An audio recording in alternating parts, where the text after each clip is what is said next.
अस्सलाम वालेकुम। पस पर्दा हकाइक सनसनीखेज इंकशाफात प्रोग्राम बेनकाब में हूं आपके साथ सैफान खान। डॉलर की जो आज फ्लक्चुएशन रही इंटरबैंक मार्केट में ड्यूरिंग द ट्रेड, डॉलर ने जिस तरह आज फ्लक्चुएट किया, जो हाई और लोज देखे गए, क्या उसका कोई फंडामेंटल इकोनॉमिक रीजन है जो जस्टिफाई कर सकता है आज जो हुआ है इसको?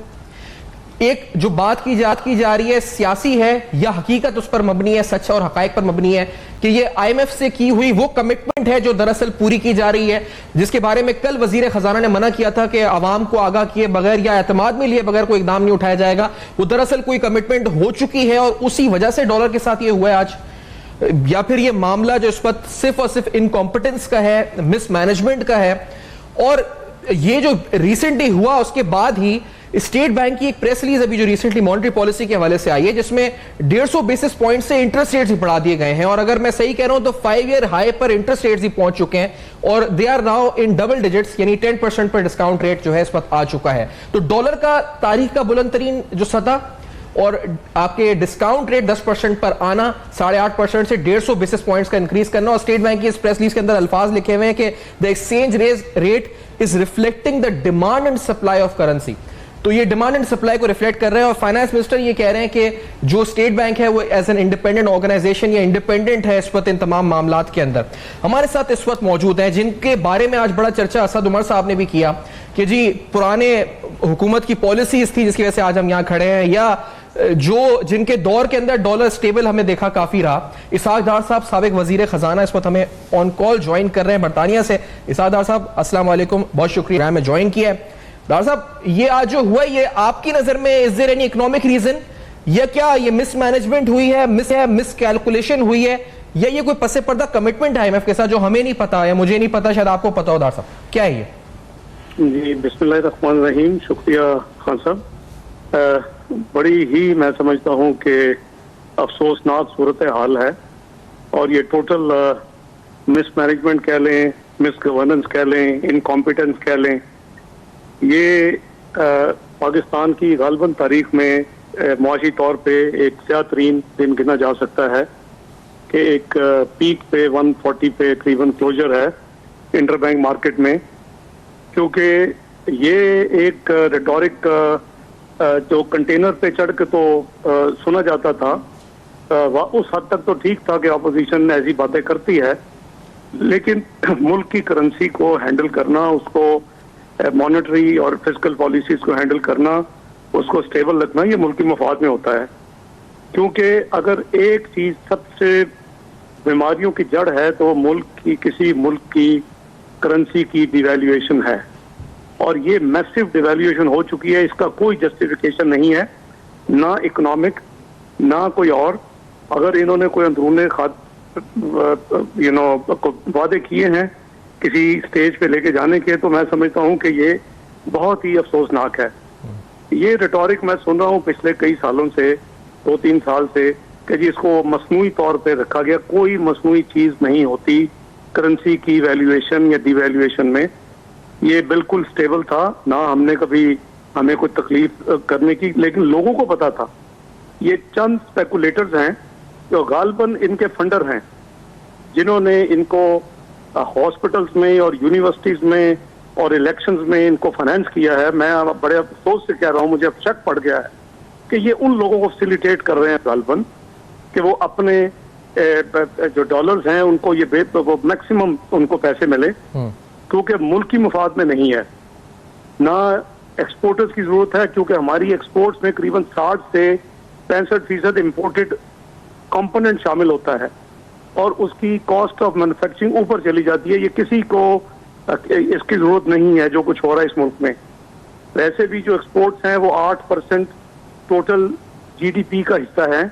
90 आपने इस मुल्क में जो डिवैल्यूएशन की है, इसका डायरेक्ट जो असरात है वो आपके सामने है। जब मैंने कहा कि तमाम बीमारियों की जड़ डिवैल्यूएशन है। और माज़रत दादा साहब, ये जो एक बात आपने जो कही कि कुछ स्पेकुलेटर्स हैं जो फायदा उठाना चाह रहे हैं, चले एग्रीइंग विद दिस, लेकिन सर जब आपके दौर के बाद, यानी मेरा मतलब आपकी फाइनेंस मिनिस्ट्री के दौर के बाद, जब शाहिद हकान अब्बासी साहब आए हैं उसके बाद भी डिवैल्यूएशन हुई, तो क्या ये स्पेकुलेटर्स जो अगर PTI को फाइनेंस करते थे तो क्या ये शाहिद हकान अब्बासी साहब की काबीना के अंदर भी शामिल थे या उनके लोगों को भी फाइनेंस करते थे? क्योंकि फिर उस जमाने में भी हो रही थी डिवैल्यूएशन, और जब तो आईएमएफ का भी हमें आता पता नहीं था दूर दूर तक, फिर भी कर रहे थे वो डिवैल्यूएशन। तो ये कॉमन बेनिफिट्स हैं, म्यूचुअल फ्रेंड्स हैं, क्या है ये? शायद खान अब्बासी साहब भी कैबिनेट में भी थे और अभी भी हैं, फिर तो आपकी हुकूमत में भी रहे, मतलब शायद खान अब्बासी साहब की हुकूमत। देखिए, हर एक की, हर प्राइम मिनिस्टर की और फाइनेंस मिनिस्टर की अपनी पॉलिसी है जी, और उस पर जहां तक मेरा ताल्लुक है, मैंने 20 नवंबर को रिजाइन किया था, जो 22 नवंबर 2017 को एक्सेप्ट हुआ था जी, और 12 दिसंबर को ब्लूमबर्ग ने लिखा था कि Pakistan currency has been most stable currency in South Asian countries since 2014 till recent weakness. तो नई कैबिनेट काबीना जो बनी थी वो अगस्त में के शुरू में बनी थी 28 जुलाई के फैसले के बाद, और उसके बाद मैंने अपनी टीम को, अपने कलीग्स को और अपने उस वक्त शायद खजाना भाई साहब वज़ीर वज़ीर आज़म को मैंने ये कन्विंस किया था, जिसमें जो फ्यूचर में हुए फाइनेंस मिनिस्टर वो भी मौजूद होते थे, जिसमें अली सिद्दीकी साहब भी मौजूद होते थे, उनके दो ऐसे पीएम होते थे। मैंने ये उनको कन्विंस किया था कि इसकी तबाही जो है वो इतनी खतरनाक है, अगर सेल्फ सुसाइड आप किसी ने किया तो ये किसी से फिर थमेगा नहीं, क्योंकि आपकी कॉस्ट ऑफ लिविंग ऊपर जाएगी, आपके इंटरेस्ट रेट्स ऊपर जाएंगे, आपकी इन्फ्लेशन ऊपर जाएगी, आप महंगाई की कमर तोड़ देंगे और आपके मुल्क के कर्जे बगैर एक पैसा लिए ऊपर चले जाएंगे, आपकी स्टॉक मार्केट का बेड़ा गर्क हो जाएगा। ये हमारी करीबन 4 मीटिंग्स हुई अगस्त और अक्टूबर के दरमियान till I left the finance ministry. तो उसमें उस वक्त तक तो स्टेबल था, तो ये मसनूई तौर पे तो 4 दिन या 4 हफ्ते या 4 महीने तो स्टेबल रखा जा सकता है, 4 साल स्टेबल नहीं रखा जा सकता। नंबर 1, पाकिस्तान में मैं समझता हूं कि ये बिल्कुल इनको ना समझ है ना बूझ है, और 100 दिन क्या 100 मिनट जाया नहीं हो सकते मुल्क की इकोनॉमी के हवाले से। इन्होंने मुल्क की मुआशी जो तकदीर है जो कि G20 की तरफ जा रही थी, उसको रिवर्स गियर लगा के इन्होंने उसको उल्टा चला दिया और कई साल पाकिस्तान पीछे जा चुका है ऑलरेडी। अल्लाह करे कि इनको अब भी अकल आए, ये अपने तमाम अपने टूल्स को इस्तेमाल करें, मॉनेटरी, फिस्कल एंड एडमिनिस्ट्रेटिव, और ये जो चंद लोग पाकिस्तान के साथ ये भयानक खेल खेल रहे हैं, अनलेस ये खुद खिलवा रहे हैं, मुझे नहीं पता, तो उसको ये रोकें, खुदा के वास्ते रोकें। पाकिस्तान को तबाह इन्होंने कर दिया है। 35 अरब रुपए का कर्जा, 35 रुपए कर्ज लिए बगैर बढ़ चुका है। पाकिस्तान की स्टॉक मार्केट जो बेस्ट परफॉर्मर थी साउथ एशियन कंट्रीज की, उसका इन्होंने करीबन 1200 अरब उन्होंने डुबो दिया है। लेकिन दादा साहब, ये 4000 अभी जो डिस्काउंट रेट के हवाले से फैसला है, 150 बेसिस पॉइंट्स का इजाफा हुआ है। हम आपको जो इस पर दिखा भी रहे हैं, स्टेट बैंक की प्रेस रिलीज भी आई है जो रिसेंट है बिल्कुल, तो इसका भी इम्पैक्ट शायद डेट सर्विसिंग पे लाजमी पड़ेगा, क्योंकि आज इसका तो पड़ेगा ही। खान साहब, मैं वही अर्ज कर रहा हूँ कि मैंने जो रीजंस दी थी, इसका जो स्पाइरल इफेक्ट है डिवैल्यूएशन का, वो अभी मैंने अर्ज किया कि आपकी इन्फ्लेशन ऊपर जाएगी, आपके इंटरेस्ट रेट्स ऊपर जाएंगे। आपकी तारीख में पाकिस्तान में 40 साल में लोस्ट इंटरेस्ट रेट थे, लोस्ट इन्फ्लेशन थी 4% के करीब, लोस्ट एक्सपोर्ट रीफाइनेंस था, lost long term finance facility थी। आप वो तमाम चीजों को आपने एकदम 100 दिन के अंदर प्लस चंद महीने जो पहले थे उसमें आपने पिछले 1 साल में तबाह करके रख दिया है। और अब 5 साल का हाईएस्ट इन्फ्लेशन चली गई है, 5 साल का हाईएस्ट इंटरेस्ट रेट जा रहे हैं, 5 साल की आपकी कीमतों का।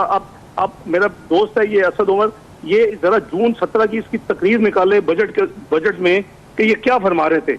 ये कह रहे थे कि जी लोगों की गरीब लोगों का जो मिट्टी का तेल है उस पर भी ये PMLN की जो हुकूमत है वो टैक्सेस लेती है, सेल टैक्स लेती है। हालांकि हम ना सेल टैक्स उस पर लेते थे, ना उसमें हम PDL लेते थे, और हमारी कीमत जो थी उस वक्त दोनों की। आपसे साधारण किसी ने राब्ता किया है मौजूदा हुकूमत में से? क्योंकि बाज अखबारी इत्तलात की हद तक र्यूमर्स थे कि आपसे भी किसी ने राब्ता किया, आपसे किसी ने राब्ता किया? खान साहब, मुझे मुकम्मल तो करें ना बात, अपने व्यूअर्स तक इस तरह मुझे इंटरप्ट करेंगे तो फिर मेरी अर्ज सुने।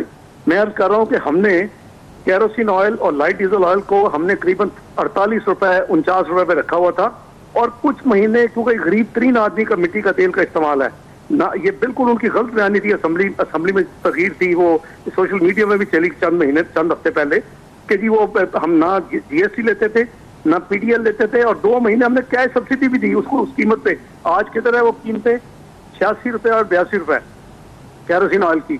तो मैं समझता हूँ कि इस तरह की गलत बयानी ये कंटेनर से उतरे, ये कंटेनर की सियासत और इनकी जो सोच है उसको खत्म करें। ये पाकिस्तान को मुहिब्बे वतन पाकिस्तान, देखें हमने ऐसी हरकतों से अपना आधा मुल्क वाया हुआ है, हम उस तरह की हरकतें दोबारा करें, पाकिस्तान को हम इतना खोखला ना कर दें कि जो हमारे दुश्मन है उनको कुछ करना ना पड़े। आप मेहरबानी करें, अपने मुल्क की इकोनॉमी को सही हैंडल करें। आप बिल्कुल पाकिस्तान की इकोनॉमी को आपने तबाही के धारे पे लाके खड़ा कर दिया है, खासकर इन 100 दिनों में। तो इसको आप मेहरबानी करें, इसको ठीक करें। और ये पाकिस्तान की रुपए की कदर बिल्कुल आर्टिफिशियल है, इसको वापस जाना चाहिए। अगर इनमें कोई कुव्वत नहीं है तो ये हैंडल हो सकती है। यही चंद जो लोग हमेशा पाकिस्तान को यहाँ लेके जाते हैं। आपको याद है तम्बाकू के बाद ये 70 रुपए के करीब 69 रुपीज पे चला गया था यही डॉलर, और ये फिर वापस हमने लाए 52 पे, और ये फिर 8 महीने 52 पे था जब कू हुआ। और फिर हमने बैरूनी इशारों पे फिर हमने वो मुशर्रफ साहब और शौकत अजीज साहब ने उसको फिर 60 पर लेके गए। बात ये है कि इस तरह ना करें। पाकिस्तान की मईशत के साथ ये घिनौना खेल जो है, ये सिर्फ ये काम काफी है पूरे मुल्क की इकोनॉमी को तबाह करने के लिए। आपकी डेवलपिंग इकोनॉमी थी, आपकी 92% जो है मईशत जो है वो इंपोर्ट्स और दूसरी और डेवलपमेंट प्रोजेक्ट्स सारे थे। आपने उस तमाम चीजों के ऊपर ठीक है सादर साहब की नुकसान कर दिया ऑलरेडी। जी सही बात है। ठीक है सर, मैं आपने बड़ी अहम बातें इस वक्त की हैं आज इस फ्लक्चुएशन के बारे में। सादार साहब की गुफ्तगू आप सुन रहे थे। सादार साहब के जो अहम तरीन मामलात हैं उस पर से जो आज होने वाले वाकयात हैं, उस सादार साहब की बात आपने सुनी है इस पर, क्योंकि जरूरी था जी इनका मौकिफ क्या है इस बारे में। क्योंकि कहा जा रहा है ये फ्लक्चुएशन जो अब हो रही है ये प्रीवियस गवर्नमेंट की मिसमैनेजमेंट की वजह से। तो ये जो प्रीवियस गवर्नमेंट के फाइनेंस मिनिस्टर हैं ये कहते हैं जी कि ये इस वक्त की इनकॉम्पिटेंस है। After this very short break बेनकाब में कुछ और अहम तरीन इंकशाफात, सनसनीखेज रिपोर्ट्स, डिटेल के साथ शुगर मिल्स के वाकयात, क्या हुआ है सुबह सिंध में बंदरबाट, होगा बेनकाब। मेरे साथ रहिए।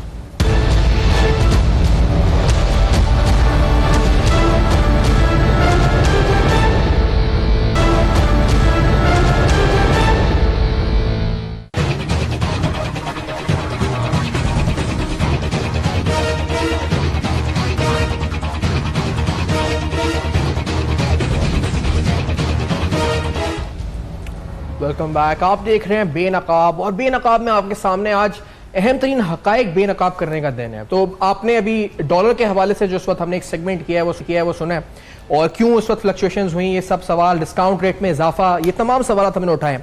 अब आते हैं जी इस वक्त उस अहम तरीन मामले के ऊपर जिस पर हम पिछले 2 या 3 दिन से मुसलसल आपको अपडेट्स भी दे रहे हैं, और जो जुडिशियल पैरामीटर्स हैं, यानी एक सब्जेक्टिव केस है तो यकीनी तौर पर उसमें क्या केस का फेट होगा इस पर तो हम बात नहीं कर सकते, लेकिन जो हकायक मंजर आम पर आ रहे हैं वो आपके सामने ऑब्जेक्टिवली डिफाइन जरूर कर सकते हैं।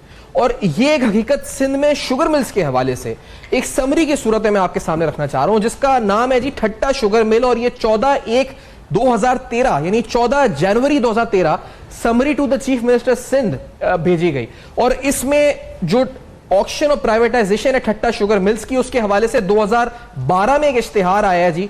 जून और जुलाई के अंदर ये प्रोसीजर हुआ है और ये समरी चीफ मिनिस्टर को भेजी गई है। तो इसमें लिखा गया है कि जिस प्राइस पर ओमनी ग्रुप को ये दी जा रही है वो प्राइस है जी 127.5 मिलियन यानी 12 करोड़ 75 लाख रुपए। लेकिन साथ ही समरी में लिखा हुआ है कि the Thatta Sugar Mills without liabilities by Omni Group for the auction privatization of Thatta Sugar Mills against the reserve price to 235 million rupees। Reserve price उसकी जो है वो 235 मिलियन है, यानी तकरीबन 23 करोड़ रुपए है, और जिस प्राइस पर इसको बेचा जा रहा है वो 12 करोड़ 75 लाख रुपए। रिजर्व प्राइस वो प्राइस होती है जो मिनिमम प्राइस रखी जाती है किसी चीज को बेचते वक्त कि इससे कम में हम नहीं बेचेंगे, वो 23 करोड़ है और बेच दी जाती है 12 करोड़ 75 लाख में। खैर इसमें जमीन का जिक्र है समरी के अंदर 267 एकर्स, प्लांट और मशीनरी का जिक्र है जिसकी कैपेसिटी 2800 टीसीडी है, पेट्रोल पंप है, डिस्टिलरी है जिसकी कैपेसिटी 10,000 लीटर्स है।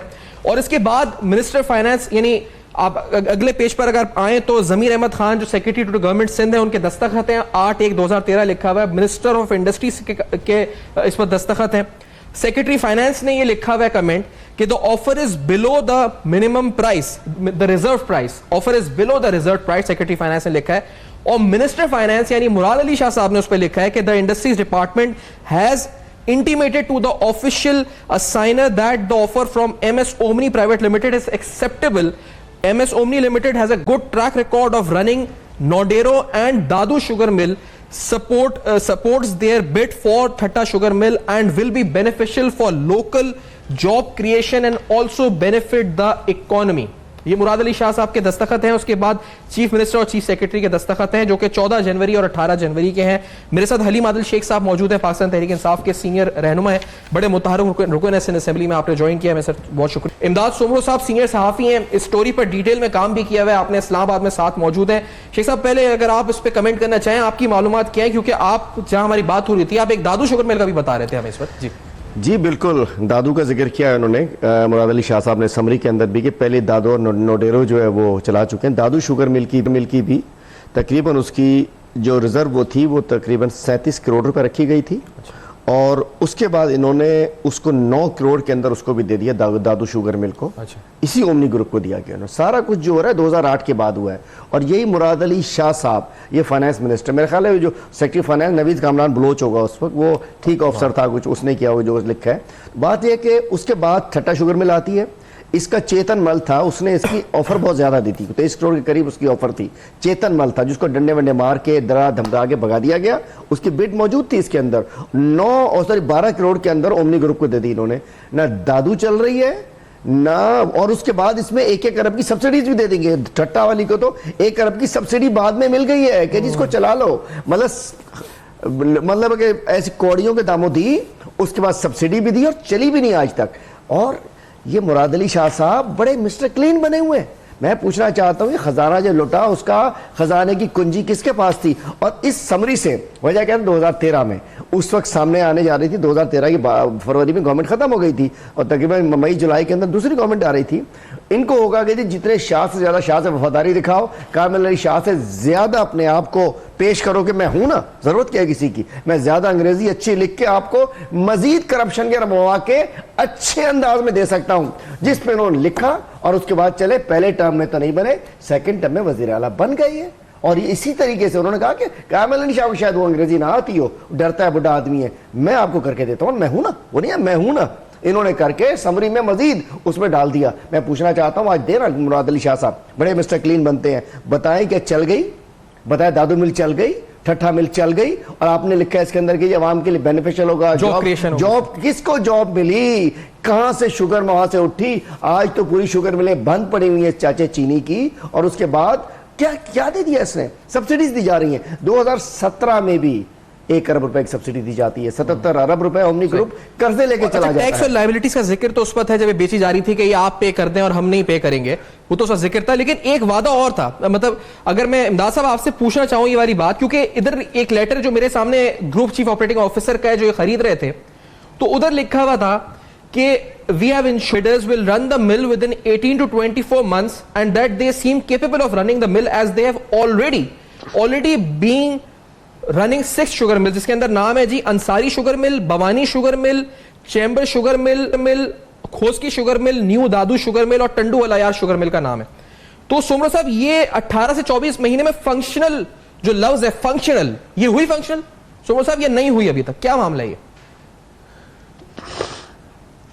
देखें सैफान साहब, जिस तरह शेख साहब ने कहा, मैं उनकी बात को सेकंड करते हुए इसको थोड़ा डिटेल से बताऊंगा कि ठट्टा शुगर मिल तो अभी फंक्शनल नहीं हुई है। अच्छा। और जो ठट्टा शुगर मिल दी गई थी 12.5 करोड़ में, तो उसकी जो सिर्फ जो लैंड है वो 2 अरब रुपए की जमीन है। और मुराद शाह साहब जो मौजूदा CM है, गुज़श्ता 10 सालों से वजीर खजाना है, उनको जेल की सलाखों के पीछे पहुंचाने में सिर्फ ये एक जो उनका नोट है जिसमें ठट्टा शुगर मिल को इन्होंने ओमनी ग्रुप को दी है, वो ही काफी है।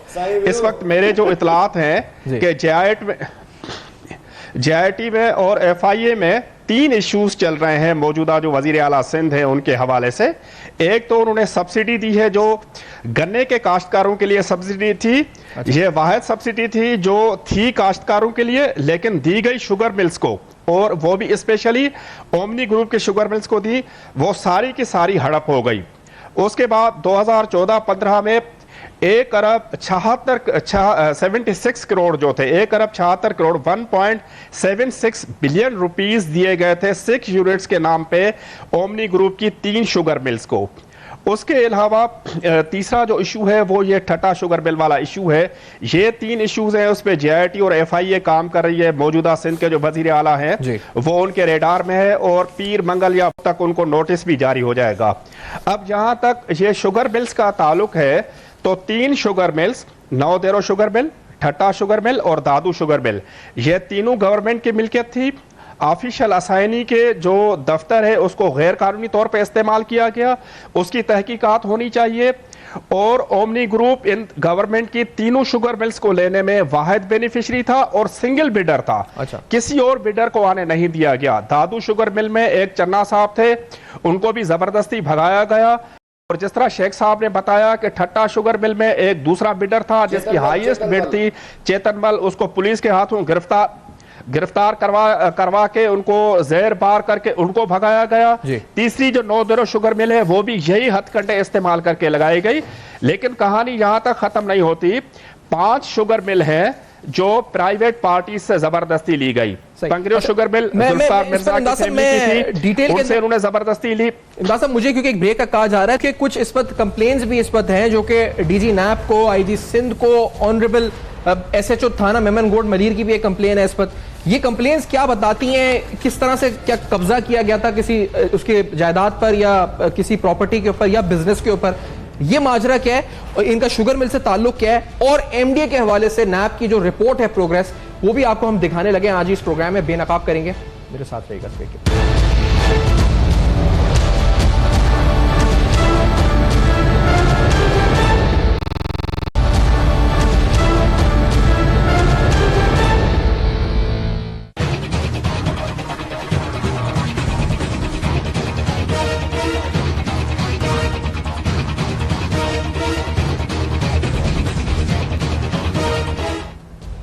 Welcome back. आप देख रहे हैं बेनकाब, और बेनकाब में एक और अहम तरीन मामला जिसका ताल्लुक कराची में जमीनों से है। वहां क्या बंदरबाट हुई, ये मामला भी क्योंकि सब्सिडीज है एक निजी हाउसिंग स्कीम के हवाले से, तो वी वोंट गो कि क्या फेट होगा इस केस का, मुस्तकबिल क्या होगा, क्या नहीं होगा, इंप्लीमेंटेशन होगी नहीं होगी फैसलों पे। लेकिन नैब की एक प्रोग्रेस रिपोर्ट में कुछ हैरानकुन बातें लिखी हुई हैं। इन हैरानकुन बातों में जिक्र है जी 2 सियासतदानों का, उसके अलावा 18 ऑफिशियल्स का गवर्नमेंट ऑफ सिंध के। इसी तरह इस रिपोर्ट के अंदर जो प्रोग्रेस रिपोर्ट है इसमें जिक्र है जी बेनिफिशरीज का तकरीबन 8 और 28 टोटल अक्यूज्ड का। जो आप इस वक्त फुटेज देख रहे हैं ये एमडीए के सेक्रेटेरिएट पे इस पर जो छापा पड़ा था, ये उसका फुटेज है। उसके बाद एक हाउसिंग सोसाइटी के ऑफिस पर भी उसके रेवेन्यू डिवीजन में छापा पड़ा था। और इन 28 में से 26 लोगों को नैब की इस रिपोर्ट के मुताबिक कॉल अप नोटिस इशू हो चुके हैं। 6 इस मुल्क से मफरूर हैं, जिसके अंदर 6 फ्रंटमैन शामिल हैं और 2 गवर्नमेंट ऑफिशियल शामिल हैं। 2 ऑलरेडी अंडर कस्टडी किसी और केस में हैं। और इसी तरह से इसमें एक एसएसपी लोकल डिस्ट्रिक्ट के हैं जी, उनको भी कहा जा रहा है कि पूछे और नोटिस इशू किए जा रहे हैं कि क्या वो भी बेनिफिशरी थे इस पूरे मामले के अंदर। हलीम अदल शेख साहब, 28 ऑफिशियल्स ये हैं, समरी का जिक्र कर रहे हैं मुराद अली शाह साहब के बारे में। आप और इमदाद सुमन आई है कि ये समरी बड़ी खतरनाक साबित हो जाएगी उनके लिए। ये हो क्या रहा है आखिरकार? ये शिकंजा एहतसाब का क्या इस वक्त सख्त हो रहा है? वाकई में एहतसाब हो रहा है या आईवॉश है? क्या है ये? देखिए, बात यह जहाँ तक इसका इशू है, बैरिया टाउन का इशू है जी, ये तो सुप्रीम कोर्ट में चल रहा है और तकरीबन सब चीज़ें सभी को पता है इसके अंदर। लेकिन इशू ये है, ये जो सिंध गवर्नमेंट है जो 10 साल से है, 3750 दिन से ये हुकूमत में है। आज ये हमसे बात करते हैं 100 दिन में आपने क्या किया, क्या कुछ नहीं किया, आपने यू टर्न लिया, आपने ये किए वो किए। मैं कहता हूँ कि इन्होंने तो अच्छा होता यू टर्न लेते बिलावल साहब। जितनी करप्शन हो रही थी हर जगह ना, मतलब टप्पी से स्टार्ट हुआ, इन्होंने लूटमार स्टार्ट की ज़मीनों की और आज तो यूनुस मेमन तक आ गए, अनवर मजीद तक आ गए। अरे कहीं तो यू टर्न ले लेते कि चलो यार बहुत हो गई, गंद आ गया, वापस से मुड़ जाते। नहीं मुड़े। उसके रिजल्ट में बिलावल भुट्टो को खुद भी, बिलावल जरदारी को नोटिस हो गए। वो कहते हैं मैं नहीं आऊंगा, फारूक नाइक आएगा, जवाब भिजवा दो, मैं नहीं आ रहा। उन्होंने कहा जरदारी ग्रुप से मेरा ताल्लुक नहीं, मेरे वाले साहब चलाते थे। वो चेयरमैन है जरदारी ग्रुप के डायरेक्टर हैं, नहीं चेयरमैन है बिलावल साहब, जहां हमने सुना। और उसके बाद बिलावल हाउस के बिजली के बिल भी जो है ना, वो इन्हीं जो झूठे अकाउंट से पानी के बिल खाने का सारा मामला। ये पानी ये किस चीज का है? ये वही है जो ओवरसीज कंपनी ने 5 करोड़ रुपए दिए, मतलब थर के मरने वाले बच्चों के, उनके मरने वाले बच्चों के पैसों से भी इनके बिल अदा किए गए। बात ये कि ये एक गोरख धंधा है जिसके अंदर बैरिया टाउन है, ये है वो है। बात ये तो एक अलग स्टोरी है ना, सब शामिल है इसमें। मुराद अली शाह साहब साफ शफाफ बन के बैठ जाते हैं। नहीं, आपने उस समरी ने साबित कर दिया। उन्होंने कहा कि मुझसे अच्छा तो आपको अच्छी प्लेट में रख के सजा के चांदी के वर्क लगा के तो मैं दूंगा ना। शायद मुराद कायम अली शाह उस तरीके से आपको ना पेश कर पा रहा हूं, मैं आपको कवर करके दूंगा। इधर उधर से सारे बंधन लगा के, मैं समझता हूं इन सब चीजों के अंदर, मतलब बैरियर टाउन के इशू सबको पता है। ये जो दस्तखत है मुराद अली शाह साहब के, ये जो उन्होंने मैंने पढ़ के सुनाया था नोट अभी, जो हम ये बात कर रहे हैं उसकी जो इस वक्त शुगर मिल के हवाले से ठट्टा शुगर मिल की समरी जो इस वक्त है, तो ये आपको नजदीक क्या होगा? ये नैब केस है, क्या है ये तो अभी तो पार्टी शुरू हुई है। अच्छा। ये 10 साल से हम कहते हैं सिंध का खजाना लुट गया, सब कहते हैं ना, आप भी हर रोज बेनकाब कर रहे होते हो सिंध को। ये बताएं उस बैंक, उस कैशियर की चाबी, उस कैश की किसके पास है? उस खजाने की चाबी के ऊपर बैठा कौन है? कोई नहीं है। बहैसियत वजीर आला भी मुराद अली शाह और बहैसियत वजीर खजाना भी मुराद अली शाह। मतलब सिंध में जो भी करप्शन हुई होगी, मेरे घर से तो किसी ने चोरी नहीं की ना, आपकी तजुर्बे से नहीं उठाया ना, सिंध के खजाने से चोरी हुई है। खजाने का वजीर कौन? मुराद अली शाह साहब। और अब आके वो जिसको दिल करे फतवे दे रहे हैं, उन्होंने जिसको चाहे चोर बना दे, जिसको चाहे वो बना दे, खुद अपने मिस्टर क्लीन है। ऐसा नहीं होगा। अभी तो देखिए सब ये मिस्टर क्लीन उसके अंदर आएंगे। जो बदनाम है वो तो बदनाम है जी, टप्पी हो गया, ये हो गया, वो हो गया, इरिगेशन वाला कौन है बंदा, वो हो गया, सब आगे। लेकिन ये लोग सिंध का खजाना 1500 अरब का हिसाब देना पड़ेगा इन लोगों को, 1500 अरब का हिसाब देना पड़ेगा। अच्छा, ये जो हुआ है इस वक्त, ये उन कंप्लेंट्स का हम जिक्र कर रहे हैं, कंप्लेंट्स जो इस वक्त ठट्टा शुगर मिल के हवाले से इस वक्त 3 या 4 ऐसी कंप्लेंट्स हैं। एक डीसी मलीर कराची को, एक ऑनरेबल आईजी सिंध को, एक बखदमत जनाब एसएचओ मेमन गोट मलीर, एक बखदमत डनल नैब सिंध कराची, और ये 26/3/2017 की है। शुगर मिल की नहीं है ये ठट्टा शुगर मिल मलीर के हवाले से। ये इसने अनवर मजीद ने मतलब कुछ भी तो नहीं छोड़ा। एक बेचारे जमील है, नवीद है, हम मेमन गोट के अंदर फेज 1 में रहते हैं, कारोबारी लोग हैं, बिजनेस कम्युनिटी के लोग हैं, पोल्ट्री फार्मर्स हैं, शरीफ लोग हैं, उनकी आके पूरी जमीन पे आके कब्जा कर लिया उन्होंने तो पता नहीं तबाहियां की हैं। अभी तो देखें तो सही,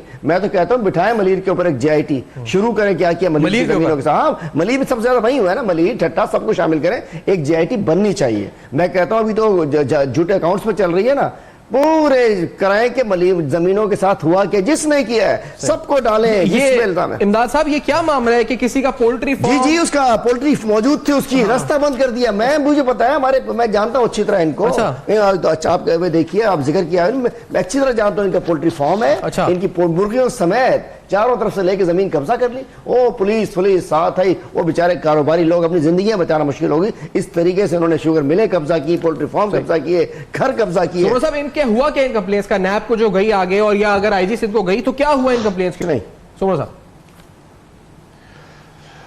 सैफान भाई, इसमें कुछ भी नहीं हुआ। पहले मैं बात कर रहा था तो वक्फा आ गया, तो थोड़ा अगर आप मुझे 1-2 मिनट टाइम दे दें तो मैं जैसे ये अर्ज कर रहा था, ये जो शुगर मिल्स का मामला था, 3 जो शुगर मिलें थी वो सरकारी थी, उसमें सिंगल बेनिफिशरी और सिंगल बिडर, माना और किसी को बिड में शरीक होने की इजाज़त ही नहीं थी। पुलिस का, सिंध गवर्नमेंट के इदारों का भरपूर तरीके से इस्तेमाल करके वो जो सरकारी शुगर मिले हैं उनको कब्जे में ले लिया गया, खरीदा गया।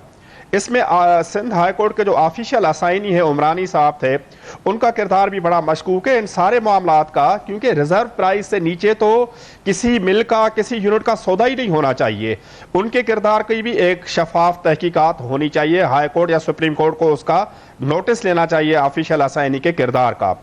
उसके बाद 5 शुगर मिलें थी जो प्राइवेट पार्टी से ली गई। उसमें पंगरियो शुगर मिल थी जो बिडिंग से पहले, जो प्रोसेस से पहले पुलिस के जरिए और जरदारी कबीले के जो प्राइवेट गार्ड थे उनके जरिए उस पर कब्जा किया गया। उसके बाद लाड़ शुगर मिल थी, उस पर कब्जा किया गया।